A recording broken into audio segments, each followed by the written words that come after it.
오늘은 하나님을 향한 경외심과 정교한 손의 수고, 하나님을 향한 경외심과 정교한 손의 수고라는 제목을 가지고 함께 은혜를 나누려고 합니다. 어제 우리는 성전을 짓기 위해서 그 준비하는 자리를 보았습니다. 오늘은 드디어 이제 첫 돌을 놓는 그런 장면을 우리가 볼 수 있습니다. 그런데 오늘 본문을 읽으면 조금 당황스럽습니다. 길이가 60규빗, 너비가 20규빗, 하층 다락은 5규빗, 중층 다락은 6규빗.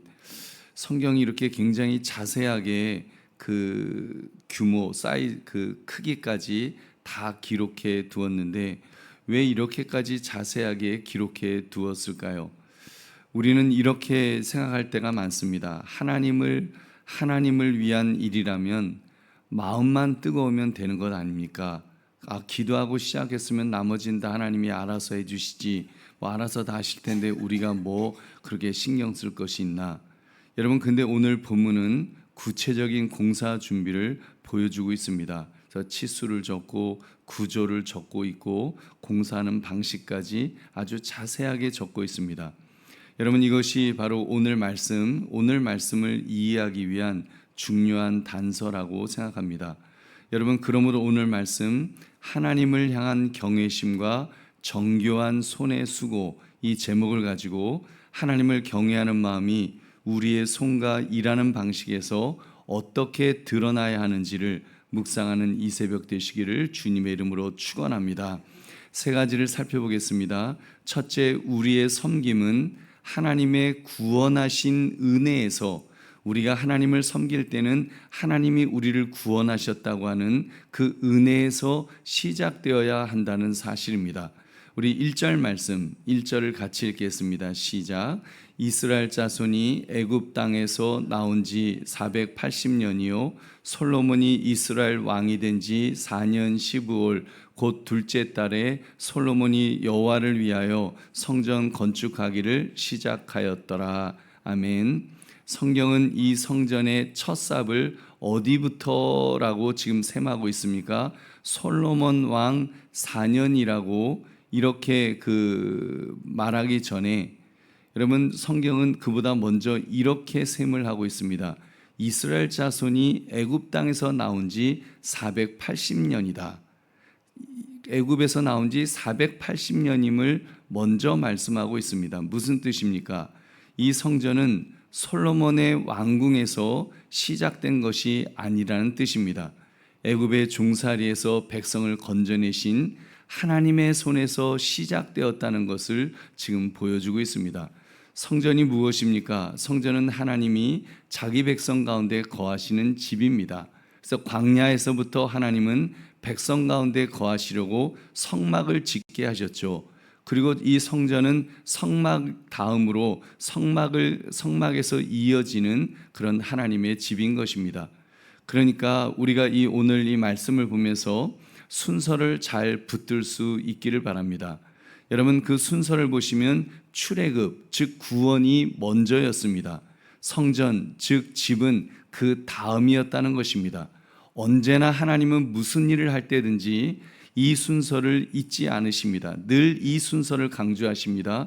우리가 십계명을 받을 때도 마찬가지죠. 십계명도 1계명, 2계명, 3계명을 하기 전에 먼저 출애굽에서 인도하신, 구원하신 하나님이시라는 것을 먼저 밝힙니다. 늘 구원이 먼저입니다. 늘 은혜가 먼저입니다. 그리고 그 다음에 우리 사람들이 해야 될 일은 그 다음이라는 것입니다. 여러분, 우리도 그렇지 않습니까? 우리가 잘 섬겨서 구원받은 것이 아닙니다. 이미 구원받았기 때문에 섬기는 줄로 믿습니다. 오늘 이 새벽 여러분이 이 자리에 앉아 계신 것도 여러분의 공로가 아니죠. 하나님께서 불러주신 은혜인 줄 믿으시기 바랍니다. 우리 보배로운 성도님들, 우리 신앙이 자칫 짐이 되어 버리는 지점이 바로 여기에 있습니다. 이 순서가 뒤집히게 되면 이제 신앙생활이 짐이 되는 것입니다. 내가 잘해야 하나님이 나를 받아주시겠지. 여러분, 이 생각이 드는 순간에 섬김은 이제 기쁨이 아니라 무거운 짐이 되어버린다는 것입니다. 여러분 잊지 맙시다. 그러므로 손을 움직이기 전에 먼저 나를 건져내신 그 구원의 은혜를 잊지 마시기를 주님의 이름으로 축원합니다. 두 번째, 하나님을 경외하는 마음은 구체적인 질서로 나타나야 합니다. 하나님을 경외한다는 것은 구체적인 질서를 통해서 나타나게 된다는 것입니다. 우리 2절 말씀 함께 읽겠습니다. 시작. 솔로몬 왕이 여호와를 위하여 건축한 성전은 길이가 60규빗이요 너비가 20규빗이요 높이가 30규빗이며 아멘. 대략 그러면 길이가 한 27m, 너비가 9m쯤 되는 건물이 나옵니다. 근데 중요한 것은 그 크기가 아닙니다. 성경이 이것을 하나하나 구체적으로 적어두었다는 사실입니다. 창문을 어떻게 냈는지 적었습니다. 성전 벽에 붙여서 다락과 골방을 어떻게 만들어야 하는지를 적어주셨습니다. 그리고 6절에 눈여겨볼 말씀이 있습니다. 우리 6절 같이 읽겠습니다. 시작. 하층 다락의 너비는 5규빗이요 중층 다락의 너비는 6규빗이요 셋째 층 다락의 너비는 7규빗이라 성전의 벽 바깥으로 돌아가며 턱을 내어 골방 들보들로 성전의 벽에 박히지 아니하게 하였으며 아멘. 무슨 말씀입니까? 성전 둘레에 딸린 방들을 지으면서 그 방의 들보를 성전 본체 벽에 박아넣지 않았다는 것입니다. 대신 성전 벽 바깥쪽에 턱을 만들고 그 턱 위에 들보를 얹어서 왜 그렇게 했을까요? 왜 턱 위에 이렇게 그 바깥쪽에 턱을 만들었을까요? 여러분 그렇게 해야지 성전의 벽을 상하지 않게 되는 것입니다. 그러니까 성전의 벽이 상하지 않도록 그렇게 그 바깥쪽에 턱을 만들라고 하셨습니다. 사실 이 부분은 공사가 끝나고 나면 아무도 보지 못하는 부분입니다. 누구도 그 턱을 보면서 저 턱 참 잘 만들었다 이렇게 말해주지 않는 그런 자리였습니다. 근데 거기까지 생각하여 건축했던 것입니다. 여러분 이것이 그 우리가 하나님을 섬기는 그런 자세라고 생각합니다.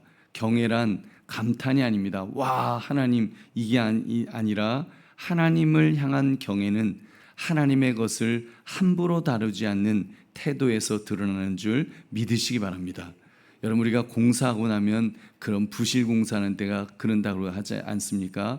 보이지 않는 벽과 벽 사이에는 막 쓰레기 같은 것도 집어넣어 놓고 막 지붕 같은 데도 쓰레기 같은 것도 막 버리고 우리 교회도 이렇게 그 한남동에 있던 교회 건축하는데 보니까 꼭대기 쪽에는 이 미장한 그 돌에 하는 사람들이 이렇게 그 시멘트를 꼼꼼하게 안 바르고 안 보이니까 밑에는 잘 보이니까 꼼꼼하게 다 꽉꽉 눌러서 잘 바르는데 위쪽에 가면은 이렇게 건성건성 이렇게 한 부분이 있다는 이야기를 들었습니다. 여러분 우리가 하나님을 경외하는 것, 하나님을 다루는 것, 하나님의 것을 함부로 다루지 않는 태도, 여러분 이것이 그 태도에서 하나님을 향한 경외가 드러나야 될 줄로 믿습니다. 근데 우리는 반대로 말할 때가 많습니다. 하나님 일이니까 그냥 그 정도는 괜찮은 것 아니냐. 교회 회계 장부를 대충 적기도 하고 다음 세대의 아이들이 태우는 차량의 안전 점검도 여러분 그 세상의 차량들은 보면은 얼마나 철저하게 유치원 차량이며 점검이 됩니까? 근데 과연 우리 아이들을 태우는 차량도 그런 마음으로 점검이 되는지 아니면 교회니까 대충 넘어가는지 여러분 우리가 은혜로 하는 것이라고 하면서 우리가 정말 하나님 앞에서 부끄럽게 행동한 것은 없는지 우리 스스로를 돌아봐야 될 줄로 믿습니다. 여러분 오늘 본문은 분명하게 말씀합니다. 하나님을 위한 집일수록 더 정확해야 한다는 것입니다. 이것은 완벽주의를 말하는 것이 아닙니다. 정교함이 막 사람을 찌르는 채찍이 되면 그것은 경외가 아니라 통제가 될 테니까요. 그 정교함은 벽을 상하지 않게 하려는 정교함, 즉 하나님의 것을 함부로 대하지 아니하려는 그런 경외감인 줄 믿으시기 바랍니다. 보배로운 성도님들, 오늘 여러분의 손은 무엇을 만지고 있으십니까? 교회의 장부입니까? 아니면 교회에서 뭐 청소하는 것, 아이들을 돌보는 것, 또 우리 어르신들을 이렇게 또 뭐 밥상을 차려드리는 것, 여러분 그 자리에 정말 하나님의 경외, 하나님을 향한 경외감, 그것이 드러나야 될 줄로 믿습니다. 우리가 하나님을 잘 대접하는 마음으로, 우리가 하나님을 대하는 마음으로 모든 일을 감당해야 될 줄로 믿습니다. 그러므로 하나님의 것을 함부로 다루지 않고 정확하게 다루되 따뜻한 손으로 섬기시기를 주님의 이름으로 축원합니다. 세 번째, 보이는 자리의 고요는 보이지 않는 자리의 수고에서 나왔다는 사실입니다. 여러분, 보이는 자리의 수고, 이 7절 말씀 우리 함께 읽겠습니다. 시작. 이 성전을 건축할 때에 돌을 그 뜨는 곳에서 다듬고 가져다가 건축하였으므로 건축하는 동안에 성전 속에서는 방망이나 도끼나 모든 철 연장 소리가 들리지 아니하였으며. 아멘. 여러분, 이 한 절이 얼마나 그 중요한 구절인지 모릅니다. 성전 공사 현장에 망치 소리가 없었다는 것입니다. 철 연장 소리가 그 돌로 이렇게 하려면 얼마나 정말 깡깡깡깡깡깡 거리는 소리가 얼마나 많이 들려야 될 텐데 그런 소리가 들리지 않았다는 것입니다. 여러분, 오해하지 마십시오. 뭐 사람이 오가고 서로를 부르는 소리도 분명히 있었겠죠. 근데 성경이 말하는 것은 돌을 깎고 쪼개는 철 연장 소리를 말합니다. 그러면 그 소리는 어디로 간 것일까요? 사라진 것이 아닙니다. 자리를 옮긴 것입니다. 돌을 그 뜨는 곳에서 다듬었다. 그러니까 채석장에서 다듬었다는 것입니다. 여러분, 채석장을 한번 그려보십시오. 막 먼지가 자욱하겠죠. 땀이 비 오듯 흐르는 더운 곳에서 망치 소리는 하루 종일 깡깡깡깡 거리면서 거기서는 얼마나 망치 소리가 많이 들렸겠습니까? 더구나 그 자리는 아무도 보지 않는 자리입니다. 예루살렘의 성전 현장은 온 백성들이 뭐 두리번 거리면서 성전 짓는 모습을 지켜보았겠죠. 그러나 채석장에서는 구경 오는 사람조차 없었을 것입니다.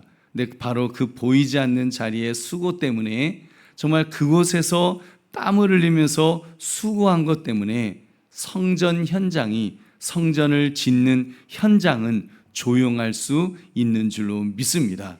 여러분, 기억하십시오. 그러니까 그런 모든 일이 고요할 수 있었던 것은 수고가 없었기 때문이 아니라는 말입니다. 그 고요는 그런 수고가 이미 끝났기 때문에, 수고한 사람들이 있었기 때문에 여러분 그렇게 된 줄 믿으시기 바랍니다. 그러니까 우리의 삶도 마찬가지가 아닐까요? 강단에서 전해지는 이 10분의 말씀도 서재에서 보낸 몇 시간에서 나오는 것입니다. 여러분, 우리가 어떤 교회를 감당할 때도 교회가 모든 일이 착착착착 진행이 잘 되고 정말 물 흐르듯이 잘 진행되기까지에는 여러분, 뒤에서 보이지 않는 곳에서 애쓰고 수고하는 분들이 다 있기 때문인 줄로 믿습니다. 여러분, 교회가 깔끔하고 들어올 때도 깔끔한 이유도 누군가 보지 않는 그 자리에서 수고하는 사람이 있기 때문에 여러분, 우리가 그렇게 누릴 수 있는 것이 아니겠습니까? 근데 여러분, 그 채석장은 그러기 때문에 어떻게 보면 외로운 자리입니다. 아무도 모르는 자리입니다. 아무도 알아주지 않는 자리입니다. 그래서 지치고, 그래서 어쩌면 더 서러울 수도 있습니다. 우리 보배로운 성도님들, 지금 아무도 알아주지 않는 자리에서 여러분 돌을 깎고 계십니까? 열매도 보이지 않고 인정도 없는 자리에서 견디고 계십니까? 여러분, 낙심하지 마시기를 주의 이름으로 축원합니다. 성전 현장에 그 거룩한 고요를 만들어낸 것은 바로 그 채석장의 망치질이었습니다. 하나님은 그 소리를 다 듣고 계신 줄 믿으시기 바랍니다. 그리고 9절을 보십시오. 성전의 건축을 마치니라. 그 성전은 백향목 석가래와 널판으로 덮었고, 여러분, 시작한 일은 그렇게 일을 끝냈다는 것입니다. 경애는 이렇게 좋은 시작으로만 끝나지 않습니다. 맡은 일을 마무리하는 데까지 갈 때, 누군가 마무리를 잘할 때 여러분 그 모든 것이 끝나게 될 줄로 믿습니다. 그러므로 보이지 않는 자리에서 미리 준비하고 맡겨주신 일을 끝까지 마무리할 수 있는 저와 여러분 되시기를 주님의 이름으로 축원합니다. 말씀을 맺습니다. 근데 여기서 본문이 우리를 잠깐 멈추어 세웁니다. 성전의 골조가 다 올라간 바로 그 자리에서 하나님의 말씀이 이제 그 솔로몬에게 임하셨습니다. 우리 12절 말씀 12절 같이 읽겠습니다. 시작. 12절은 그 넘은가요? 예, 12절 제가 읽겠습니다. 내가 지금 이 성전을 건축하니 내가 만일 내 법도를 따르며 내 율례를 행하며 내 모든 계명을 지켜 그대로 행하면 내가 내 아버지 다윗에게 한 말을 내게 확실히 이룰 것이며. 여러분, 하나님은 무엇을 칭찬하셨습니까? 이렇게 성전을 건축한 60규빗, 정말 칼로 재듯이 잘 됐구나, 그거를 칭찬하지 않으셨습니다. 철 한 장 소리 하나 없던 그 정교함도 정말 그 질서 있게 잘했구나, 그런 걸 칭찬하신 것이 아니라 하나님이 물으신 것은 다른 것이었죠. 너가 내 말을 따르겠느냐? 너가 순종하겠느냐? 여러분, 잊지 맙시다. 아무리 정교한 성전도, 아무리 화려한 교회도, 교회 건축도 말씀 순종을 대신하지는 못합니다. 그리고 실제로 그 성전은 이제 무너졌습니다. 400년이 채 지나기도 전에 바벨론에 의해서 불에 타버렸습니다. 그래서 우리 주님께서 오셨습니다. 주님은 자기 몸을 가리켜서 예수님은 스스로를 성전이라고 하셨습니다. 그 성전이 십자가에서 헐렸지요. 그리고 사흘 만에 다시 일어나셨습니다. 결코 무너지지 않는 참 성전이 되신 줄 믿으시기 바랍니다. 그리고 더 놀라운 일이 일어났습니다. 그 참 성전이신 예수님께서 우리를 그 집으로, 성전으로 그렇게 지어가십니다. 에베소 2장 20절부터 22절, 너희는 사도들과 선지자들의 터 위에 세우심을 입은 자라. 그리스도 예수께서 친히 모퉁이 뜰이 되셨느니라. 그의 안에서 건물마다 서로 연결하여 주 안에서 성전이 되어가고 너희도 성령 안에서 하나님이 거하실 처소가 되기 위하여 그리스도 예수 안에서 함께 지어져 가느니라. 아멘. 여러분, 지금 그대로 지금 성전의 모습을 그대로 다시 에베소에서 말씀하지 않습니까? 모퉁이 돌은 예수님이라고 그랬습니다. 그리고 우리는 채석장의 돌입니다. 우리 인생에 망치질이 있습니다. 정으로 쪼개는 아픔이 있습니다. 견디기 힘든 시간이 있을 것입니다. 그러나 그 시간은 버려지는 시간이 아니고 하나님의 집에 꼭 맞는 돌로 다듬어져 가는 시간인 줄 믿으시기 바랍니다. 베드로 사도는 그래서 우리를 산돌이라고 불렀고 그리스도 안에서 서로 연결되어 가는, 그래서 교회를 세워가는 바로 그런 존재라고 그렇게 성경은 말씀합니다. 여러분, 오늘 여러분이 감당할 일 가운데 그 한 가지를 정합시다. 그 일을 위해서 아무도 보지 않는 준비를 내가 해야 하겠다, 이 마음을 가지시고 그 일을 무엇보다도 끝까지 마무리하겠다는 여러분 그런 마음을 가지실 때 하나님께서 은혜를 부어주실 줄로 믿습니다. 그러므로 하나님을 향한 경외심과 정교한 손의 수고라는 제목처럼 먼저 구원하신 은혜를 기억하고 보이지 않는 자리에서 준비하며 맡은 일은 끝까지 마무리하는 그런 저와 여러분 되시기를 주님의 이름으로 축원합니다.